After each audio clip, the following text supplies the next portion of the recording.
Alright guys, how's it going? This is David from C-Gain and welcome to Filmic Fridays. Yeah, that's right, it's a name change. And, I figured if I put a little bit more work into it, I could actually pull this off. And I'm gonna do this every week, as opposed to Saturdays. No more cinema Saturdays. I'm just gonna... the thing that happens. Alright guys, so this week I went and watched Spider-Man 2. I actually took some notes on it whilst watching it, and look at this. Look at this. I don't know if you can see it, but I was writing down things I liked and I didn't like, or yeah, liked and didn't like, and some notes on the movie which I didn't really need. It just ended up being likes and dislikes even more, or just things that stood out to me.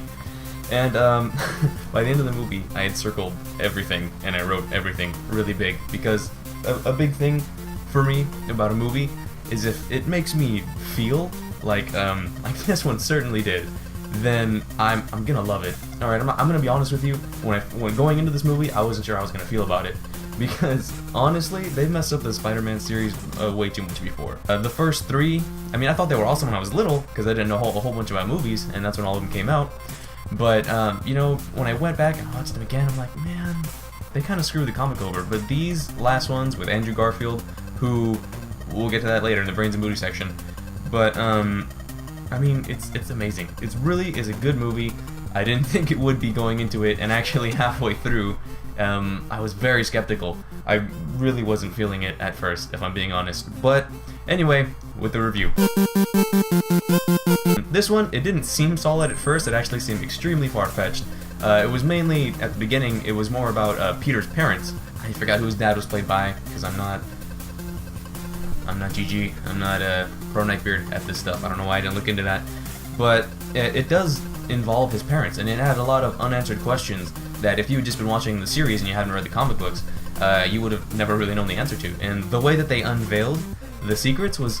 God, I fell in love with this movie, I swear. Like I said, the plot seemed a little stupid at first, but as it progressed and as it, it continued going, I really liked it. It got really complex, and there was a lot of depth to it, and it was really crazy.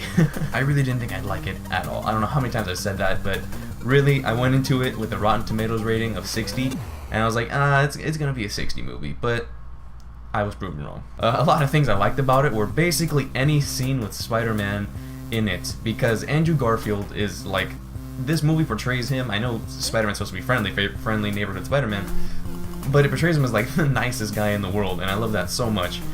He definitely plays one of the funniest Spider-Mans that there's ever been. This was actually, it was a mixture of everything. It touched me like a inappropriate uncle.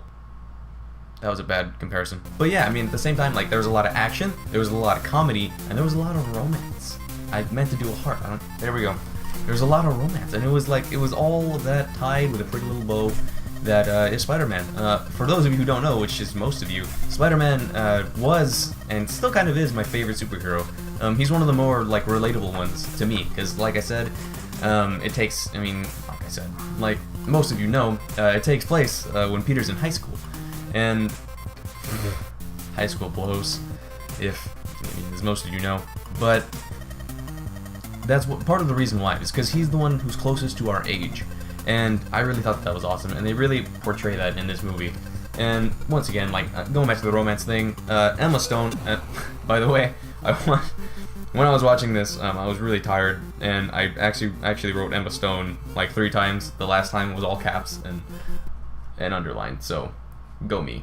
The chemistry between Andrew Garfield and Emma Stone was fantastic. It actually felt like they could be a real couple, And that's what I look for in a movie. I want things to be believable. And at first it was a dislike, but then became more of a like, because the plot, like I said, was really far-fetched, but it ended up being amazing.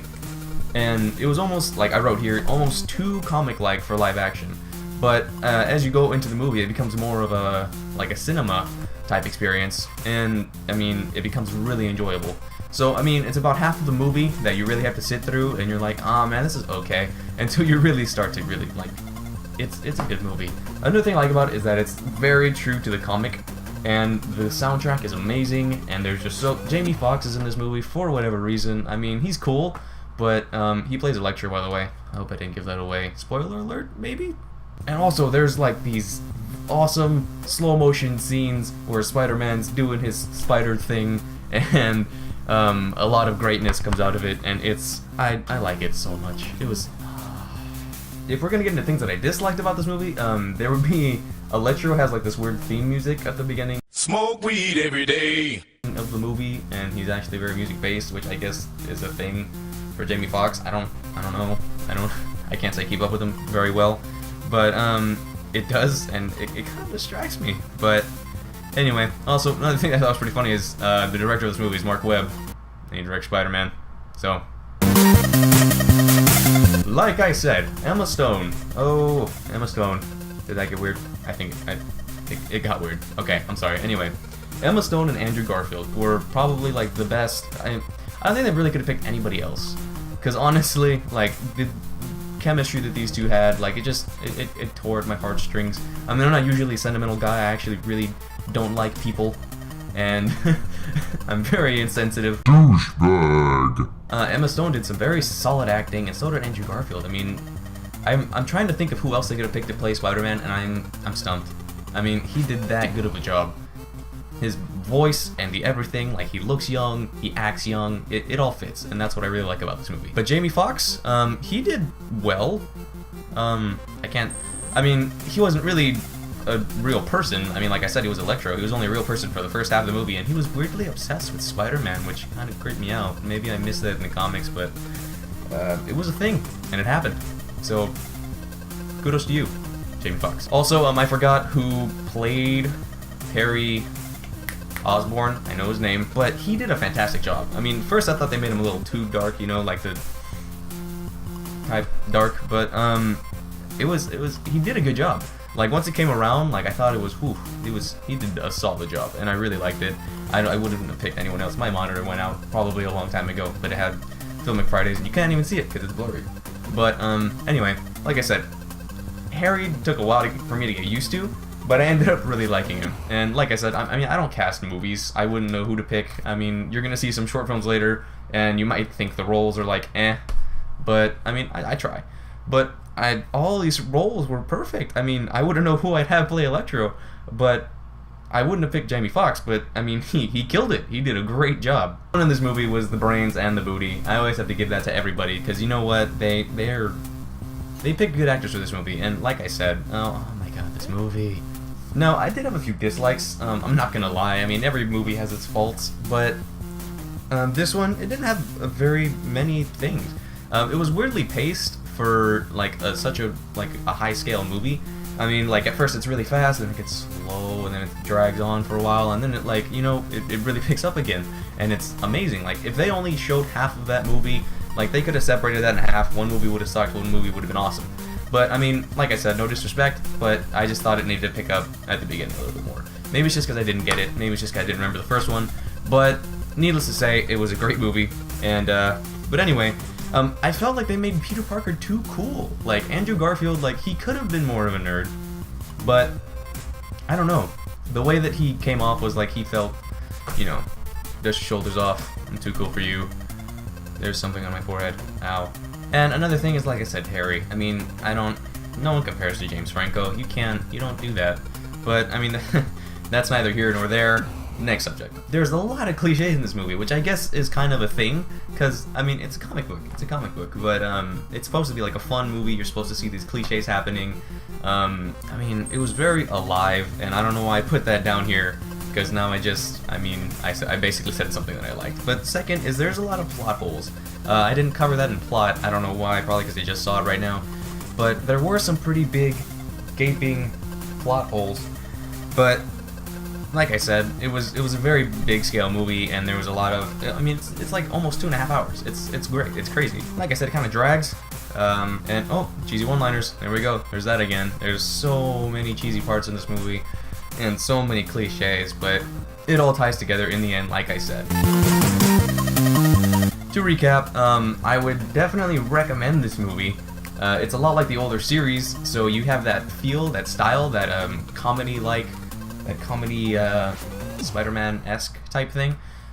It's very Marvel-y is what I should say. That's the proper term.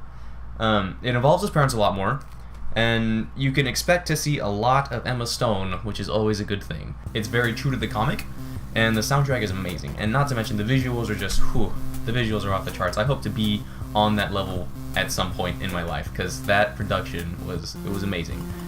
Like I said, I didn't think it was going to be good going into this movie. Actually, I thought it was going to be good going into this movie. The beginning disappointed me, but it blew my mind at the end.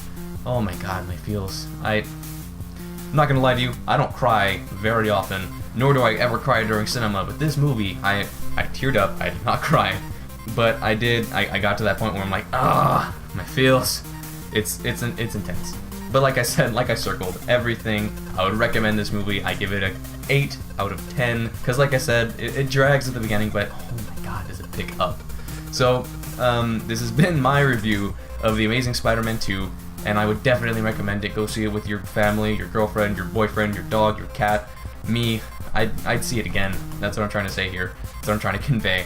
So, this is David from C Gang, guys. I hope to see you next week, or actually, just kidding, I'm gonna post another review. I'm not gonna tell you what it is, because you're gonna have to click on something, or just go to my channel and check it out.